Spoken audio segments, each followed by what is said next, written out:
নমস্কার বন্ধুগণ, আশা করি আপনারা সকলেই ভালো রয়েছেন। আপনাদের সকলকে স্বাগত আমাদের এই চ্যানেলের মধ্যে। আপনারা হয়তো সুস্থ সবল রয়েছেন, নিজের পরিবারের সঙ্গে রয়েছেন এবং আমাদের চ্যানেল দেখছেন, সেই জন্য আপনাদেরকে অসংখ্য ধন্যবাদ। আজকে আমরা যে বিষয়টি নিয়ে আলোচনা করতে যাচ্ছি সেটা হচ্ছে ভারতকে রাশিয়া একটা খুব বড়সড় অফার দিতে চলছে। কারণ ইতিমধ্যে আমরা দেখেছি ভারতের সাথে আমেরিকার কিন্তু সম্পর্ক ধীরে ধীরে কিন্তু খারাপের দিকে যাচ্ছে। সেটারই কিন্তু ফায়দা নিচ্ছে পুতিন, এবং পুতিন ভারতকে এত বড় একটা অফার দিয়েছে যেটা মানে ভাবনার বাইরে। ভাবনার বাইরে কি এর জন্য যে আমরা প্রতি বছর হচ্ছে কিন্তু কোনো না কোনো দেশের কাছ থেকে বড় বড় ইকুইপমেন্ট কিনে থাকি। ইকুইপমেন্ট বলতে আপনারা কি বোঝেন? ইকুইপমেন্ট বলতে আপনারা কিন্তু বোঝেন যে ফাইটার প্লেন, যুদ্ধ ট্যাঙ্ক, সাবমেরিন, কিংবা আপনি হচ্ছে বেসিক্যালি বিভিন্ন মিসাইল, পিনাকা মিসাইল থেকে শুরু করে বিভিন্ন মিসাইল রয়েছে যেগুলো আমরা নিজেরা বানিয়েও থাকি এবং বাইরে থেকে আমরা কিনেও থাকি। এখন হয়তো অনেকটা মিসাইল কেনার ক্ষেত্রে কিন্তু আমরা কমে গিয়েছি, কারণ মিসাইল আমরা ইন্ডিয়ার মধ্যে তৈরি করছি, যেমন ব্রহ্মোস।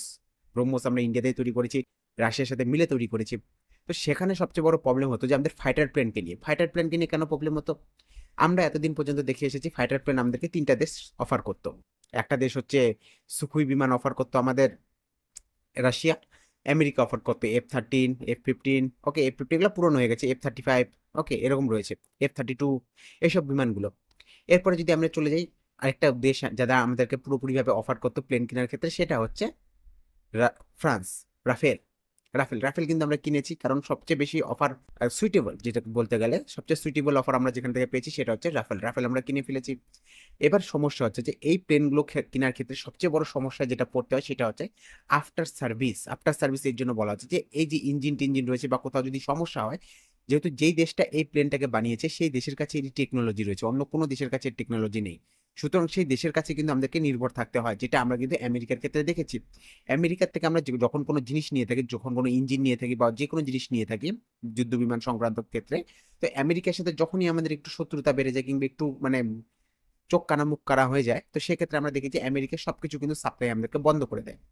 আমাদের অনেকগুলো এরকম সিস্টেম রয়েছে যেগুলো মানে প্লেনের ক্ষেত্রে বলা যায় যে আমাদের ইঞ্জিনের মধ্যে প্রবলেম রয়েছে বা ইঞ্জিন চেঞ্জ করতে হবে, ইঞ্জিনের মধ্যে মানে সেখানে কোনো প্রবলেম রয়েছে, টেকনিক্যালি প্রবলেম, সেগুলোকে ঠিক করতে হবে, তখন কিন্তু হচ্ছে আমেরিকা এটাকে ডিলে করে দেন। যেমন এখন এই সময়গুলোতে দেখা যাচ্ছে যে আমেরিকা পাকিস্তানের সাথে খুব কাছে চলে গিয়েছে, সেই জন্য দেখা যাচ্ছে যে ইন্ডিয়ার যেসব ইকুইপমেন্ট আমেরিকা থেকে আসার কথা সেগুলো কিন্তু প্রত্যেকটা কোম্পানি কিন্তু ডিলে করছে। এর জন্য হচ্ছে ইন্ডিয়ার কাছে একটা বড় সমস্যা ছিল, এবং ইন্ডিয়া বারবার বলতো যে এই আমেরিকার কোম্পানিগুলো কিংবা যে কোনো দেশের থেকে যখন আমরা যুদ্ধ বিমান কিনি প্রত্যেকবার কিন্তু বলা হতো যে সেই যুদ্ধ বিমানগুলো যাতে সেই দেশটা কিন্তু আমাদের দেশের মধ্যে যাতে তৈরি করে, আমাদের দেশের মধ্যে তৈরি করলে কি হবে, সেই জিনিসটাকে কি করতে পারবো আমরা, মানে সেই জিনিসটাকে আমাদের দেশের যে যেসব কোম্পানি আছে তারা শিখে নিবে এবং পরবর্তীকালে আমরা নিজেদেরই ম্যানুফ্যাকচারিং বাড়াতে পারবো। কিন্তু বিদেশি কোম্পানিগুলো এই জিনিসটা করে না। এই জিনিসটা এর জন্য করে না, এর পিছনে একটা ভয় থাকে সেই সব দেশেরগুলো, সেগুলো হচ্ছে রিভার্স ইঞ্জিনিয়ারিং। এটা চায়না সবচেয়ে বেশি ইউজ করে থাকে কেন এবং কিভাবে ইউজ করে থাকে সেটা আপনাদেরকে বুঝতে হবে। চায়না কি করে থাকে, কোনো একটা দেশের প্লেন নিয়ে আসলো বা কোনো একটা কিছু থেকে কিনলো, সেটাকে কি করে ফুলে ফুলে দেখে টেখে, মানে যে আমরা ছোটবেলা করতাম না যে গাড়িগুলোকে কেনার পরে খেলনা গাড়িগুলোকে সেটাকে ফুলে টুলে মোটর বের করে সেটাতে পাংখা বানাতাম, এই বানাতাম ওই বানাতাম, ওকে।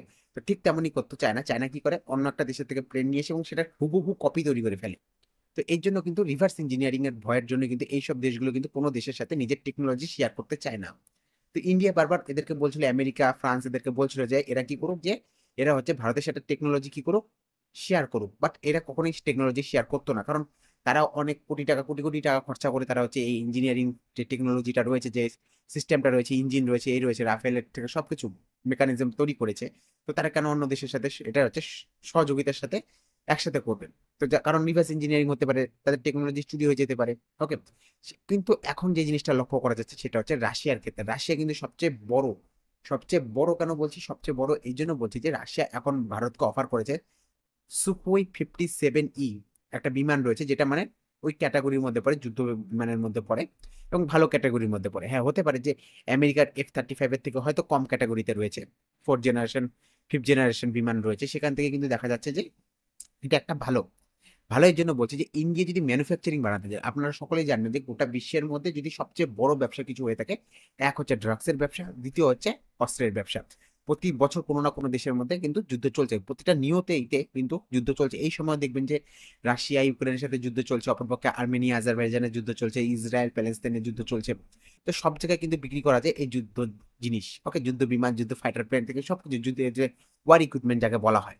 তো এখানে ইন্ডিয়া বুদ্ধি লাগিয়েছে যে যেই সব ছোট ছোট দেশ রয়েছে, যেমন ফিলিপিন্স রয়েছে, ভিয়েতনাম রয়েছে, মালয়েশিয়া, ইন্দোনেশিয়া রয়েছে, এরা কিন্তু কি করে, এরা এরা ছোট ছোট দেশ, জানে এদের উপর হামলা হবে না, বাট সিকিউরিটির পারপাসের জন্য এরা কিন্তু বিমান রাখতে চায়। তো এটা তুলনামূলকভাবে কম অ্যাডভান্স বিমান রাখতে, তো সেই অ্যাডভান্স বিমানগুলোকে কিন্তু তৈরি করার কাজ করতে পারে ইন্ডিয়া।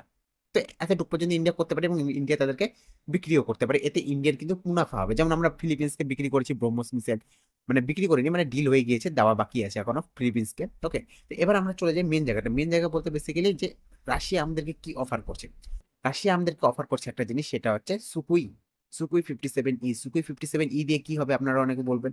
সুকুই 57 ই হচ্ছে এমন একটা প্লেন বেসিক্যালি, সেখানে রাশিয়া বলেছে যে ইন্ডিয়ার যত মিসাইল রয়েছে সেই মিসাইলগুলো যাতে ওই প্লেনে সেট করা যায় সেটার ব্যবস্থা করে দিবে রাশিয়া।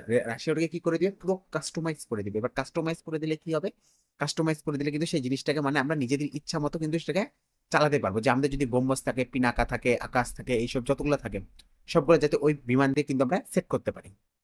অপরপক্ষে রাশিয়া কি বলেছে, রাশিয়া বলেছে যে বাকি দেশ যেগুলো অফার করছে না সেগুলো জিনিস আমরা অফার করবো। এবার কি জিনিস অফার করতেছে, তারা অফার করতেছে বেসিক্যালি একটা জিনিস, সেটা হচ্ছে তারা বলছে যে আমরা এটা ইন্ডিয়াতে তৈরি করবো। ইন্ডিয়ার যে বড় বড় কোম্পানি রয়েছে যারা যুদ্ধ ইকুইপমেন্ট তৈরি করে, যেমন ডিআরডিও রয়েছে, এইচএএল রয়েছে, এরা সবাই কিন্তু আর যে ওয়ার ইকুইপমেন্ট রয়েছে এগুলো তৈরি করার চেষ্টা করে থাকে এবং এদের কাছে অতটা টেকনোলজি নেই। সুতরাং এরা কি করছে, রাশিয়ার কোম্পানির সাথে কি করবে, টাই আপ করবে এবং টাই আপ করে কিন্তু ইন্ডিয়াতে কি করবে, যে সুকুই 57 কিন্তু তৈরি করবে।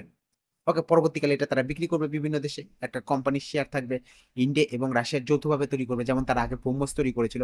তো ইন্ডিয়ার ক্ষেত্রে একটা সুবিধা রয়েছে, ইন্ডিয়ার ক্ষেত্রে একটা সুবিধা কি রয়েছে, যে ইন্ডিয়া এই টেকনোলজিগুলোকে শিখে নিতে পারবে রাশিয়ার কাছ থেকে। কেন শিখে নিতে পারবে, যাতে রাশিয়া ইন্ডিয়ার সাথে, কারণ রাশিয়া ইন্ডিয়ার বন্ধুত্ব আজকের থেকে না, বহু বছর পুরানো থেকে, 1971-এর আগের থেকে।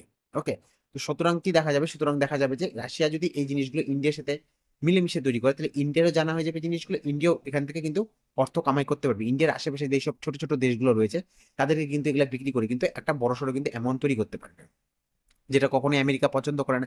আমেরিকার সাথে ইন্ডিয়ার বারবার কিন্তু এই জিনিসটাই হচ্ছে, যে যখন রাশিয়া আমাদেরকে S-400 বিক্রি করছিল, যে ডিফেন্স সিস্টেম S-400, তখন কিন্তু আমেরিকাও নিজের ডিফেন্স সিস্টেম আমাদেরকে দিয়েছিল। বাট আমেরিকা বলেছিল যে আমেরিকার প্রবলেম একটাই হচ্ছে, সেটা হচ্ছে যে যখনই মানে আমেরিকার সাথে আমাদের মতভেদ হয়ে যায়, আমেরিকা তখন কি করে দেয়, এর সার্ভিস বন্ধ করে দেয়। কিন্তু এই জিনিসটা আমাদের রাশিয়ার সাথে হয় না। রাশিয়া যখনই দেখা যায় যে রাশিয়ার সাথে ভারতের একটা পলিসি রয়েছে, এই পলিসিটা হচ্ছে যে ভারত যদি কোনো দেশের সাথে যুদ্ধে যোগদান করে, ওকে, ভাবো দুটো দেশের মধ্যে যুদ্ধ হচ্ছে, ধরুন ইন্ডিয়া এবং চায়নার যুদ্ধ হচ্ছে, সেই সময় কিন্তু রাশিয়া কাউকে বাঁচাতে আসে না, কারণ রাশিয়ার বন্ধু ইন্ডিয়া, রাশিয়ার বন্ধু চায়না, সুতরাং রাশিয়া কিন্তু সেখানে নিউট্রাল থাকে।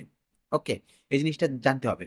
ওকে, এই জন্য দেখা যায় যে বেসিক্যালি যখন রাশিয়া কি করে, ইন্ডিয়ার ফেভারে থাকার চেষ্টা করে এবং ইন্ডিয়ার সাথে কখনোই কিন্তু দুশ্মনী করার চেষ্টা করে না। এই যে এই সময় যখন এই রাশিয়া ইউক্রেন যুদ্ধ চলছে, এই সময় কিন্তু গোটা দেশ কিন্তু রাশিয়ার উপর কি করেছে, স্যাংশন মেরে দিয়েছে। কিন্তু স্যাংশন মারার সত্ত্বেও কিন্তু রাশিয়াকে একমাত্র সাহায্য করে যাচ্ছিল ইন্ডিয়া এবং চায়না, কারণ রাশিয়া জানে যে আমার সবচেয়ে কাছের বন্ধু হচ্ছে ইন্ডিয়া এবং চায়না, এদের দুজনকে ছাড়া আমার চলবে না, সুতরাং এদের দুজনকে রাগানো যাবে না।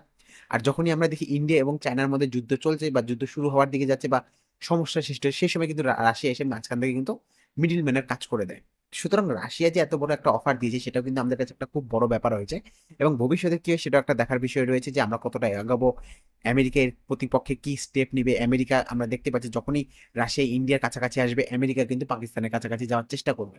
ওকে, ইউনাইটেড নেশন প্রেসিডেন্সিতে দেখা গিয়েছে যে 192টার কাছাকাছি সিট ছিল সেখানে, মানে ভোট দেওয়ার মতো, সেখান থেকে প্রায় 180-র কাছাকাছি সিট কিন্তু পাকিস্তান নিয়ে এসেছে। সেটা আলাদা ব্যাপার, সেটা নিয়ে অন্য একটা আমরা ভিডিও বানাবো। বাট আপনারা দেখতে পারবেন যে মানে পুতিন কিংবা রাশিয়া ইন্ডিয়াকে কতটা ভাবে কিন্তু সাহায্য করছে যাতে এদের পিছনে সাপোর্ট বজায় থাকে, কারণ পুতিনও জানে যে আমেরিকার কিছু কিছু লোক কি করবে, সিআইএ কি করবে, ইন্ডিয়াতে কিন্তু তাক্তা পালট করার চেষ্টা করবে, সিংহাসন চেঞ্জ করার চেষ্টা করবে, নিজেদের ইচ্ছা মতো গভর্নমেন্ট কিন্তু ইন্ডিয়াতে বসানোর চেষ্টা করবে। সেই জন্য কিন্তু আমেরিকা যাতে নিজের ইচ্ছা মতো লোককে ইন্ডিয়াতে বসাতে না পারে, সেই জন্য কিন্তু রাশিয়া বারবার আমাদেরকে সাপোর্ট করে যায়। কি হবে না হবে দেখার বিষয় রয়েছে। আপনারা সুস্থ থাকবেন, সবল থাকবেন, আমাদের চ্যানেলটা দেখতে থাকবেন। আপনারা এতটা ভালোবাসা দিয়ে থাকেন আমাদেরকে, সেই জন্য আপনাদেরকে অসংখ্য অসংখ্য ধন্যবাদ। দেখা হবে অন্য একটা ভিডিওতে। Have a good day, bye bye.